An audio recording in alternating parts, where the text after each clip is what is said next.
Hello students, मैं S Chandrawat स्वागत करता हूं आप सभी का विनायक एजुकेशन ग्रुप के ऐप के ऊपर। प्यारे विद्यार्थियों, अपन चर्चा कर रहे हैं लेसन 4 रासायनिक आबंधन एवं आणविक संरचना। इसके अंदर अपनी चर्चा चल रही है संकरण के बारे में।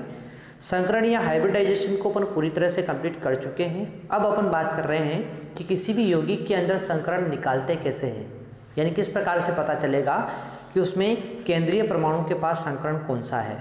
ठीक है, तो इस चीज़ को अपन यहाँ पर समझने का प्रयास करेंगे। बहुत सिंपल सा तरीका मैंने आपको बताया है। एक फॉर्मूला आपको काम में लेना है, सिग्मा बंधों की संख्या प्लस लोन पेयर की संख्या। ठीक है, यदि इनका योग 2 आता है तो संकरण sp होगा, योग 3 आता है तो संकरण sp2 होगा, योग 4 आता है तो संकरण sp3 होगा, और योग यदि 5 आता है तो संकरण sp3d होगा, 6 आने पर sp3d2 होगा। ठीक है, तो इस प्रकार से आप लोग यहाँ पर जो है किसी भी यौगिक के अंदर संकरण की जानकारी दे सकते हैं एक ही फॉर्मूले से, और वो है अपना सिग्मा बंधों की संख्या प्लस लोन पेयर की संख्या। और इस लोन पेयर की संख्या को, सिग्मा बंधों की संख्या को निकालेंगे कैसे, तो वो निकालेंगे अपन लुईस बिंदु संरचना बनाकर, जो अपन ने काफ़ी अच्छे से बनाई है। ठीक है, तो ध्यान से आप लोग देखेंगे। देखो, कुछ एग्जाम्पल्स अपन और सोल्व कर लेते हैं यहाँ पर, उसके बाद आप लोग जो है इसको सोल्व करके देखेंगे। ठीक है, अच्छा, कल अपन ने एक एग्जाम्पल लिया था, होमवर्क के रूप में आपको मैंने दिया था NF3। ठीक है, NF3 में नाइट्रोजन का संकरण आपसे पूछा था, क्योंकि नाइट्रोजन यहाँ पर केंद्रीय परमाणु है, तो इसी का संकरण आपको निकालना होता है। अब बहुत सिंपल सी बात है, आपको पता है कि ये जो नाइट्रोजन है, इस नाइट्रोजन से जुड़े हुए कितने फ्लोरीन हैं? 3 फ्लोरीन जुड़े हुए हैं। आपको पता है नाइट्रोजन के बाह्यतम कोष में कितने इलेक्ट्रॉन होते हैं? 5 इलेक्ट्रॉन होते हैं। तो बाह्यतम कोष के 5 इलेक्ट्रॉन आप लोग यहाँ पर सबसे पहले लगा देंगे नाइट्रोजन के पास। फ्लोरीन के बाह्यतम कोष में 7 इलेक्ट्रॉन होते हैं, तो भाई ये आप लोगों ने यहाँ पर लगा दिए कितने? 7 इलेक्ट्रॉन आप लोग लगा देंगे इसके। ये लो 6 और 1 7। इसी प्रकार से यहाँ पर भी 6 और 1 7। इसी प्रकार से यहाँ पर भी हो जाएगा, इस प्रकार से 6 और 7। ठीक है, अब क्या करेंगे? इलेक्ट्रॉन का साझा करके बाह्यतम कोष में 8 पूरा करेंगे। तो भाई इसके पास 7 है, 8 करने के लिए 1 चाहिए, तो ये 1 का साझा कर लिया। इसके पास भी 7 है, 8 करने के लिए 1 चाहिए, 1 का साझा कर लिया। ये भी क्या करेगा? 1 का साझा यहाँ पर कर लेगा। अब सुनो, इसके नाइट्रोजन के पास कितने थे? 5 थे, इन्होंने 1 का साझा कर लिया इधर, तो कितने हो गए? 5 और 3 8 हो गए। ठीक है ना। अब अपने पास लोन पेयर कितना बच गया? 1 बच गया, यानी अपने पास लोन पेयर की संख्या तो कितनी हो गई? देखो, लोन पेयर कितना हो गया अपने पास? 1 हो गया। और सिग्मा बंध कितने हैं? 1 2 और 3। यानी नाइट्रोजन ने कितना सिग्मा बंध बनाया हुआ? 1 ये बनाया हुआ, 1 ये बनाया हुआ, 1 ये बनाया हुआ है। ठीक है ना। तो यहाँ पर संकरण जब आप लोग निकालोगे, संकरण जब आप लोग निकालोगे या संकरित कक्षकों की संख्या आप लोग निकालोगे, तो सिग्मा बंध तो कितने हैं? 3 हैं। तो क्या लिखोगे? 3 सिग्मा बंध प्लस लोन पेयर कितना है? 1 लोन पेयर है। जोड़ेंगे कितना आ जाएगा? 3 + 1 करेंगे तो 4 आ जाएगा। और जब 4 आ जाता है तो संकरण कौन सा होता है? sp3 होता है। इस प्रकार से आप लोग संकरण निकाल सकते हैं। आ जाएगी बात समझ में? चलो आगे चर्चा करते हैं अपन। और यौगिकों के अंदर यदि संकरण आप लोगों से पूछा जाए तो उनको सोल्व करने का प्रयास करते हैं। जैसे एग्जाम्पल के रूप में मैंने आप लोगों को एक उदाहरण दिया है, जैसे कि मैं आप लोगों को दे देता हूं यहाँ पर। हाँ, अपन लेते हैं यहाँ पर SO2 ले लिया है मैंने। SO2 में सल्फर का संकरण आपको बताना है। सल्फर का क्या बताना है? संकरण आपको बताना है। कैसे बताएंगे भाई? सबसे पहले इसकी आकृति बनाएंगे अपन। ये लो, SO2 में 1 सल्फर है और 2 क्या है? ऑक्सीजन है। ठीक है, ये लो। अब वही बात, सल्फर के बाह्यतम कोष में कितने इलेक्ट्रॉन होते हैं? 6 इलेक्ट्रॉन होते हैं। और ऑक्सीजन के बाह्यतम कोष में भी कितने होते हैं? 6 इलेक्ट्रॉन होते हैं। तो ये लो भाई, 6 इलेक्ट्रॉन लगा दिए अपन ने। सभी के 6 होते हैं, तो ये 6 इलेक्ट्रॉन अपन ने लगा दिए हैं। अब इस ऑक्सीजन को अपने बाह्यतम कोष में 8 इलेक्ट्रॉन पूरा करना है, तो ये क्या करेगा? इसके साथ 2 का साझा कर लेगा। तो कितने हो गए? इसके 8 पूरे हो गए। अब बात वही आती है, इसके पास भी कितने थे? सल्फर के पास 6 थे, तो इसको भी 2 का साझा करना होता है, इसने इधर 2 का साझा कर लिया तो इसके भी कितने हो गए 8, यानी इसके भी 8 हो गए और इसके भी 8 हो गए। अब बात करें इसकी तरफ, तो भाई जब सल्फर के 8 इलेक्ट्रॉन हो चुके हैं तो क्या अब ये इधर साझा करेगा? क्या नहीं करेगा, मतलब इधर क्या बनाएगा, उप सहसंयोजक बंध ये बना देगा। अब देखो लोन पेयर कितना बचा इसके पास, एक ही बचा। ध्यान रखिए ये तो बंध बनाने में भाग आ गया, काम आ गया ये तो ना, तो अपने पास लोन पेयर कितना बचा, 1, यानी कि यहाँ पर लोन पेयर की संख्या तो कितनी हो जाएगी, 1 हो जाएगी। सिग्मा बंध देखो तो आपको पता है इधर पाई बन रहा है ना, तो आपको पता है पाई जो होता है यहाँ पर द्विबंध बन रहा है, तो द्विबंध में एक तो पाई होता है और एक सिग्मा होता है, और ये तो सिग्मा है इसी, तो टोटल सिग्मा बंध कितने हो गए, टोटल सिग्मा बंध कितने हो गए, सल्फर के पास 2 हो गए। ठीक है, तो संकरण निकाल लेते हैं अपन। सिग्मा बंध कितने हैं 2 प्लस लोन पेयर कितना है 1, योग कितना आया 3, तो संकरण कौन सा हो जाएगा sp2। इस प्रकार से आप लोग संकरण ज्ञात करते हैं किसी भी यौगिक के अंदर। ठीक है, तो आराम से ज्ञात कर सकते हैं, ऐसी कोई प्रॉब्लम इसमें आप लोगों को नहीं आनी चाहिए। ठीक है, क्योंकि मैंने आपको संरचनाएं बनाना बहुत विस्तार से समझाया है। ठीक है ना, तो देखो और देख लेते हैं अपन। ठीक है, जैसे एक एग्जांपल मैं आपको और दे देता हूँ, देखो हाँ H2O में ऑक्सीजन का संकरण बताओ भाई। H2O में ऑक्सीजन का संकरण आपको बताना है, तो इसमें भी ज़्यादा कोई खास बात नहीं है। H2O की आकृति बनाते हैं भाई। ये लो ऑक्सीजन, इससे जुड़े हुए कितने हाइड्रोजन, 2 हाइड्रोजन जुड़े हुए हैं। आपको पता है ऑक्सीजन के बाह्यतम कोश में कितने होते हैं, ऑक्सीजन के बाह्यतम कोश में होते हैं 6 इलेक्ट्रॉन, तो ये लो भाई 6 इलेक्ट्रॉन बना देते हैं अपन यहाँ पर, 2 2 4 और 2 6 इलेक्ट्रॉन। हाइड्रोजन के बाह्यतम कोश में तो एक ही होते हैं, तो ये लो बना दिया। अब हाइड्रोजन क्या करेगा, द्विलक पूरा करेगा, तो ये लो भाई इसका द्विलक कंप्लीट हो गया, इसका भी द्विलक कंप्लीट हो गया, और ऑक्सीजन का भी, क्योंकि 6 थे इसके पास, एक इधर साझा किया एक इधर साझा किया, कितने हो गए इसके भी 8, यानी कि इस प्रकार से हाइड्रोजन के द्विलक कंप्लीट हो चुके हैं, ऑक्सीजन का अष्टक पूरा हो चुका है।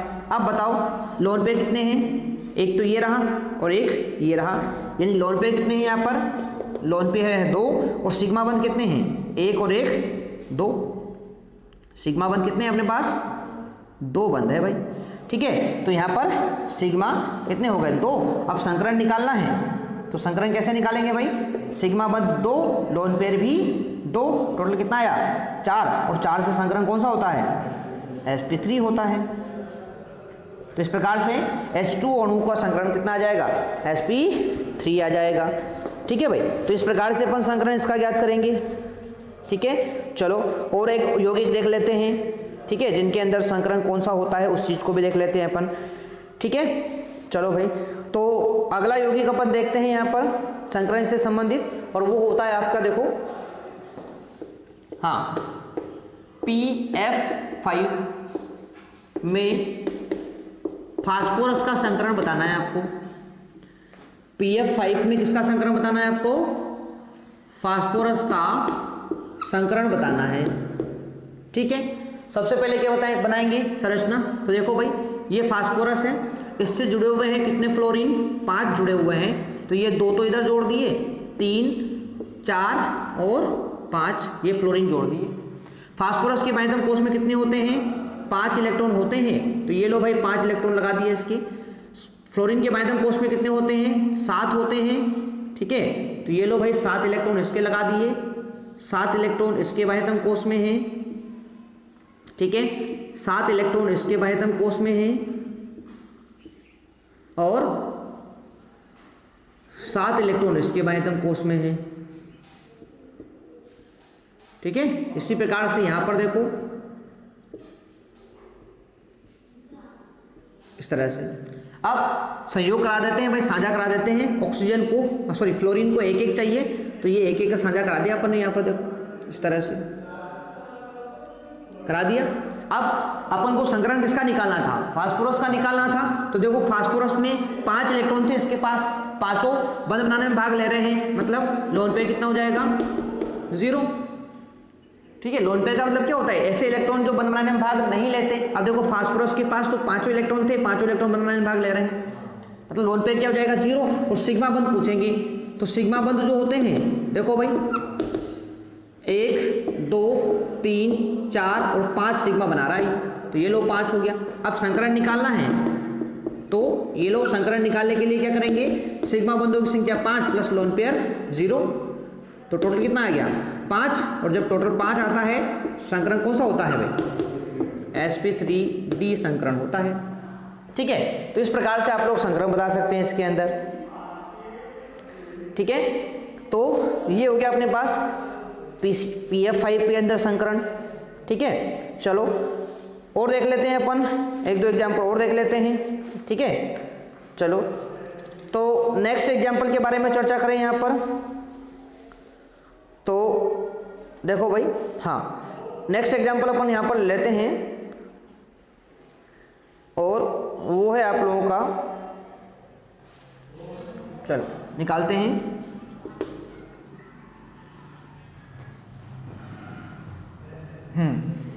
ले लेते हैं BeCl2 ले लेते हैं भाई, है ना, सिंपल सा एग्जांपल ले लेते हैं। BeCl2 में बेरिलियम का संकरण आपको बताना है। ठीक है, कैसे बताएंगे, संरचना बनाओ पहले। ये लो बेरिलियम, ये लो क्लोरीन। ठीक है, क्लोरीन के बाध्यम कोष में कितने होते हैं, 7 होते हैं, तो ये लो लगा दिए अपन ने बाध्यम कोष के 7 इलेक्ट्रॉन। इस क्लोरीन के बाध्यम कोष में भी 7 होंगे, तो ये लो लगा दिए अपन ने 7 इलेक्ट्रॉन यहाँ पर। ठीक है, बेरिलियम के बाध्यम कोष में कितने होते हैं, 2 होते हैं, तो ये लगा दिए अपन ने। अब संयोग करवा दो, इधर 1 का साझा, इधर भी 1 का साझा। अब देखो लो, इस बेरिलियम के पास में तो 2 ही इलेक्ट्रॉन थे, दोनों मतलब में भाग ले रहे हैं, मतलब लोन पेयर कितने हो जाएंगे 0, तो लोन पेयर तो हो गए 0। सिग्मा बंद देखो 1 और 1, 2 सिग्मा बंद बन गए इधर, तो भाई सिग्मा बंद हो जाएंगे यहाँ पर 2। अब संकरण आपको बताना है, हाँ तो संकरण की बात करेंगे अपन। संकरण सिग्मा बंधों की संख्या है 2 प्लस लोन पेयर है 0, टोटल मिला के कितना आ गया 2, तो जब 2 आता है तो संकरण हो जाता है sp। इस प्रकार से निकाल लेते हैं। ठीक है, तो ये थे अपने संकरण ज्ञात करने के तरीके। एक ही फॉर्मूला लगाना है बस, आराम से किसी भी यौगिक के अंदर संकरण निकाल सकते हैं यदि आपको संरचना बनानी आती है तो। और मैंने आप लोगों को ये जो संरचनाएं हैं ये बनाना बहुत विस्तार से समझाया है। ठीक है, तो लुईस बिंदु संरचना आपको बनानी आनी चाहिए और संकरण भी सबको निकालना आना चाहिए। ठीक है, तो यहाँ तक की बात सभी को समझ में आ जाएगी। चलो, तो ये था अपना तीसरे प्रकार का जो सिद्धांत आपका है VBT, वो भी पूरी तरह से समाप्त हो जाता है। अब बात करेंगे अपन चौथे प्रकार के सिद्धांत, और वो है अणु कक्षक सिद्धांत MOT के बारे में। अब देखो सुनो ध्यान से, ये जो MOT सिद्धांत है ये अपने सिलेबस से हटा दिया गया है, परंतु फिर भी अपन इस सिद्धांत को पढ़ेंगे, परंतु कब पढ़ेंगे, जब अपना सिलेबस पूरी तरह से कंप्लीट हो जाएगा, उसके बाद MOT सिद्धांत को अपन यहाँ पर पढ़ेंगे। ठीक है, तो पहले अपन उस सिलेबस को देख लेते हैं जिसके अंदर जो अपने एग्जाम में आने वाला है। ठीक है ना, तो MOT सिद्धांत को अपन पढ़ेंगे जरूर, पर कब पढ़ेंगे, बाद में अपन पढ़ेंगे इस चीज को। और अब अपन उसके बाद वाला टॉपिक यहाँ पर ले लेते हैं, और वो है हाइड्रोजन बंध। ठीक है ना, तो इसके बारे में अपन चर्चा करते हैं यहाँ पर, तो ध्यान से आप लोग उसको देखेंगे। ठीक है, चलो तो इस तरह से अपन वैसे सिलेबस अपन पूरा ही पढ़ रहे हैं यहाँ पर, पूरा सिलेबस अपन यहाँ पर पढ़ेंगे। ठीक है, बस अभी तक अपन ने ये एक टॉपिक छोड़ा है, वो भी इसलिए क्योंकि ये बड़ा टॉपिक है, और इसको यदि अपन पूरा करने में लगे तो कम से कम 4-5 दिन अपने लग जाएंगे। तो उस 4-5 दिन को बचाने के लिए अपन क्या करते हैं, इस टॉपिक को लास्ट में कंप्लीट करेंगे, तो पढ़ेंगे इसको जरूर। ठीक है, याद दिला देना आप लोग इसको। चलो, तो ये था अपना VBT सिद्धांत का संकरण टॉपिक यहीं पर समाप्त। अब बात करेंगे अपन एक नए टॉपिक के बारे में, और वो है हाइड्रोजन बंध। हाइड्रोजन बंध, इसके बारे में चर्चा अपन यहाँ पर करेंगे। ठीक है भाई, अब देखो हाइड्रोजन बंध के बारे में चर्चा करें ना, तो बहुत सिंपल सा एक उदाहरण की सहायता से मैं आपको समझा दूं। देखो जैसे इस प्रकार से ये HF अणु है, इस प्रकार से ये HF अणु व्यवस्थित है। ठीक है, अब देखो हाइड्रोजन फ्लोराइड की अणु है, HF अणु है, इस प्रकार से व्यवस्थित है। अब देखो यदि इन अणुओं की व्यवस्था आप लोग देखें तो इसमें आप लोग क्या देख रहे हैं कि एक तो ये फ्लोरीन उच्च विद्युत ऋणी परमाणु है, ये फ्लोरीन भी क्या है, उच्च विद्युत ऋणी परमाणु है। इन दो उच्च विद्युत ऋणी परमाणुओं के बीच में ये हाइड्रोजन आ रहा है, ठीक है ना। दो उच्च विद्युत ऋणी परमाणुओं के बीच में कौन आ रहा है, हाइड्रोजन आ रहा है। अब ये हाइड्रोजन एक तरफ तो जुड़ा हुआ किससे, सहसंयोजक बंध से, ठीक है, और दूसरी ओर जिस बंध से यहां पर जुड़ेगा उसी बंध को अपन क्या बोलते हैं, हाइड्रोजन बंध कहते हैं। तो वो सिंपल सी परिभाषा है। क्या परिभाषा मैंने आपको बताई यहां पर, कि जब कोई हाइड्रोजन परमाणु दो उच्च विद्युत ऋणी परमाणुओं के बीच उपस्थित हो तो वो एक ओर जुड़ा होता है सहसंयोजक बंध से, और दूसरी ओर जिस आकर्षण बल से वो जुड़ेगा उसी को अपन क्या बोलते हैं, हाइड्रोजन बंध कहते हैं। अब देखो इसको देखो, ये हाइड्रोजन परमाणु भी दो उच्च विद्युत ऋणी परमाणु फ्लोरीन के बीच में आ गया, ठीक है। तो ये एक और जुड़ा हुआ सहसंयोजक बंध से, दूसरी ओर जिस बंध से जुड़ेगा वो हाइड्रोजन बंध होगा। फिर इसी प्रकार से आगे भी ये इस तरह से बढ़ता जाएगा, इस तरह से, ठीक है। तो परिभाषा बहुत सिंपल सी है, जो अपन ने यहां पर समझा है उसी को अपन लिख लेते हैं यहां पर, कि जब दो उच्च विद्युत ऋणी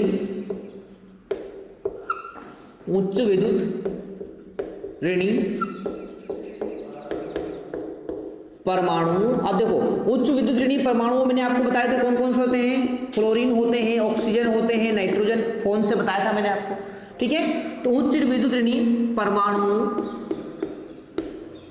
के मध्य हाइड्रोजन उपस्थित हो तो वह एक और सहसंयोजक बंध से, एक और सहसंयोजक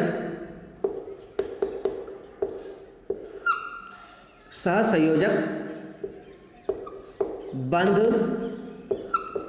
से तथा दूसरी ओर जिस आकर्षण बल से जुड़ती है, जिस आकर्षण बल से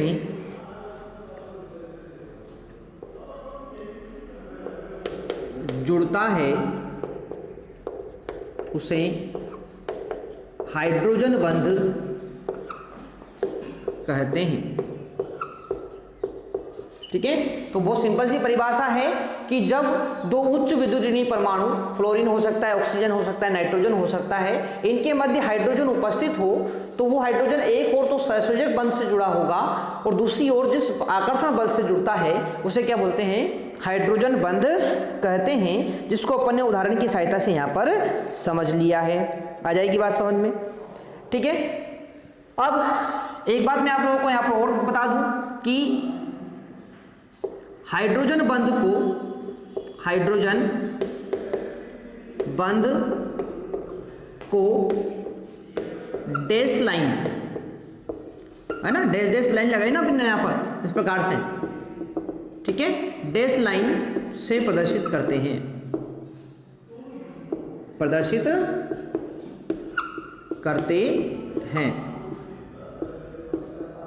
ठीक है भाई।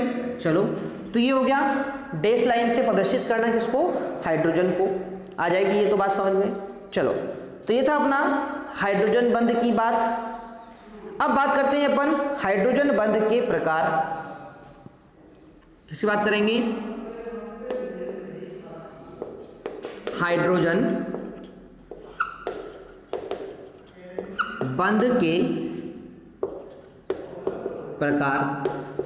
तो देखो भाई, हाइड्रोजन बंध जो होते हैं ये दो प्रकार के होते हैं। कितने प्रकार के होते हैं, दो प्रकार के होते हैं। ये दो प्रकार के होते हैं। अब ये दो प्रकार कौन से हैं, इनको ध्यान से समझेंगे। सबसे पहला प्रकार होता है अंतर अणु हाइड्रोजन बंध, अंतर अणुक हाइड्रोजन बंध, ठीक है ना। इसके बारे में चर्चा कर लेते हैं सबसे पहले। दूसरा होता है अंतः अणु हाइड्रोजन बंध। ठीक है, दोनों के बारे में पढ़ेंगे। सबसे पहले बात करते हैं अंतर अणु हाइड्रोजन बंध। ठीक है, तो अंतर अणु हाइड्रोजन बंध किसे कहते हैं, ध्यान से आप लोग देखेंगे कि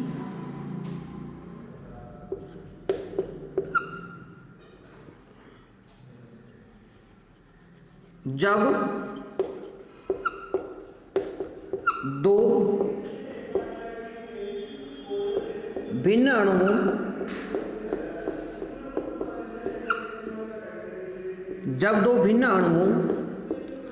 के उच्च विद्युत ऋणी परमाणुओं के मध्य उच्च विद्युत ऋणी परमाणुओं के मध्य हाइड्रोजन उपस्थित हो तो निर्मित बंध अंतर अणु हाइड्रोजन बंध कहलाता है। अंतर अणुक हाइड्रोजन बंध कहलाता है। ठीक है, जैसे एग्जाम्पल में ले लेता हूं, यहां पर जल के अणु ले लेते हैं। देखो इधर ये लो, जल का अणु अपन ने ले लिया इस प्रकार से। ठीक है, ये जल के अणु अपन ने ले लिया यहां पर, देखो। अब देखो भाई, इस प्रकार से अपन ने जल का अणु यहां पर लिया है और इसमें अपन चर्चा करें तो ये देखो ऑक्सीजन और यहां पर भी ऑक्सीजन, दो उच्च विद्युत ऋणी परमाणु हैं, ये ऑक्सीजन है, ये ऑक्सीजन है। इनके मध्य कौन उपस्थित है, हाइड्रोजन। इनके मध्य कौन उपस्थित है, हाइड्रोजन। तो देखो ये हाइड्रोजन जो है ना, ये एक और तो जुड़ा हुआ है सहसंयोजक बंध से, और दूसरी ओर जिस बंध से जुड़ेगा वो क्या कहलाता है, वो कहलाता है हाइड्रोजन बंध। ठीक है, अब यहां पर देखो ये अणु अलग था, ये अणु अलग था, दो अलग अलग अणुओं के बीच हाइड्रोजन बंध बन रहा है, इसलिए क्या बोलते हैं इसको, अंतर अणु हाइड्रोजन बंध कहते हैं। इसी प्रकार से यहां पर भी बनेगा, इसी प्रकार से आगे भी इस प्रकार से बनता जाएगा। और जो अपन ने ऊपर वाला बनाया था ना ये उदाहरण, ये भी क्या है, ये भी अंतर अणु हाइड्रोजन बंध का ही उदाहरण है। आ जाएगी बात समझ में ये। ठीक है, तो जल के अणुओं में हाइड्रोजन बंध हो सकता है। ठीक है, अमोनिया अणुओं के बीच में भी हो सकता है। कैसे होगा उसको भी देख लो भाई। देखो ये नाइट्रोजन है, इससे जुड़े होते हैं अमोनिया के अंदर कितने हाइड्रोजन, 3 हाइड्रोजन जुड़े होते हैं। इसी प्रकार से ये नाइट्रोजन है, इससे जुड़े होते हैं कितने हाइड्रोजन, 3 हाइड्रोजन जुड़े होते हैं, ये लो। इसी प्रकार से ये नाइट्रोजन, कितने हाइड्रोजन जुड़े होते हैं, 3 हाइड्रोजन, ये लो लिख दिया अपन ने यहाँ पर। अब देखो ये उच्च विद्युत ऋणी परमाणु नाइट्रोजन, ये उच्च विद्युत ऋणी परमाणु कौन, नाइट्रोजन है, दोनों नाइट्रोजन। इनके बीच में ये आ रहा, देखो हाइड्रोजन आ रहा है, तो ये एक और तो जुड़ा हुआ सहसंयोजक बंध से, और दूसरी ओर जिस बंध से यहां पर जुड़ेगा वो क्या होगा, हाइड्रोजन बंध होगा। और कौन सा बंध होगा, ये है अंतर अणु हाइड्रोजन बंध, क्योंकि दो अणुओं के बीच में बन रहा है इस प्रकार से। ठीक है भाई, चलो तो ये हो गया अपने 2 उदाहरण यहां पर।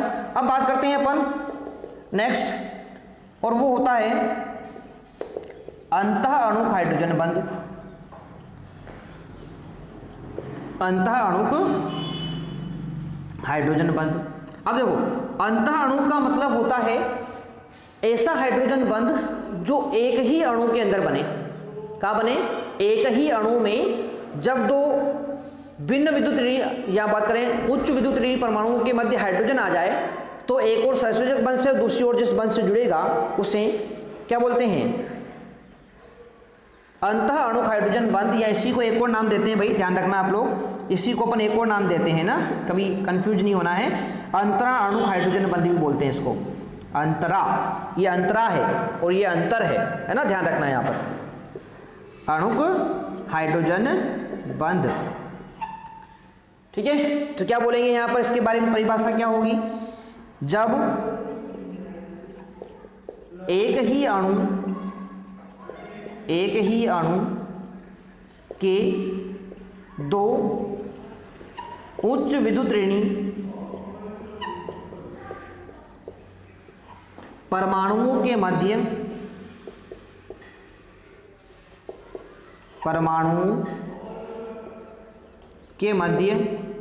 हाइड्रोजन उपस्थित हो तो निर्मित बंध अंतरा अणु हाइड्रोजन बंध कहलाता है। अंतरा अणु हाइड्रोजन बंध कहलाता है। अब इसका उदाहरण कौन है? तो देखो, इसका उदाहरण होता है ऑर्थो नाइट्रोफिनॉल।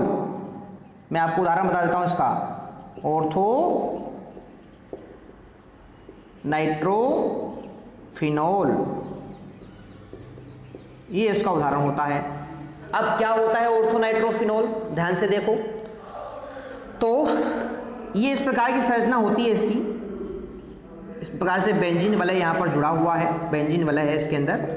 अब देखो, इस प्रकार से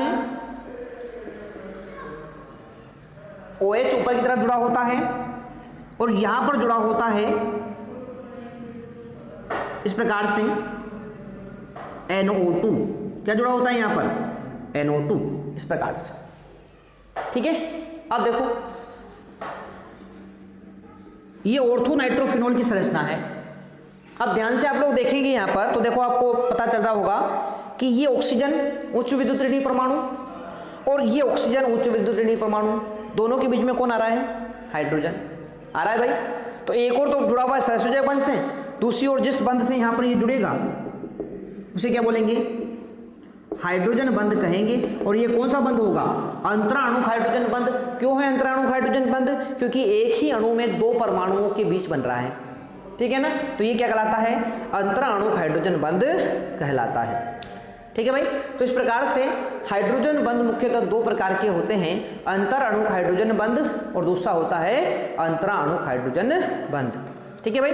तो यहाँ तक की चीज आप लोगों को अच्छे से कंप्लीट करना है। ठीक है, आशा करता हूँ आप सभी को ये बात समझ में आ गई होगी और इसी के साथ अपना अध्याय 4 जो है वो यहीं पर समाप्त हो जाता है। ठीक है ना? तो कल से अपन नेक्स्ट अध्याय 5 के बारे में चर्चा करेंगे। तो यहाँ तक की बातें आप लोग अच्छे से कंप्लीट करेंगे। ठीक है, तो मिलते हैं अपन नेक्स्ट वीडियो के अंदर। तब तक के लिए टेक केयर, बाय।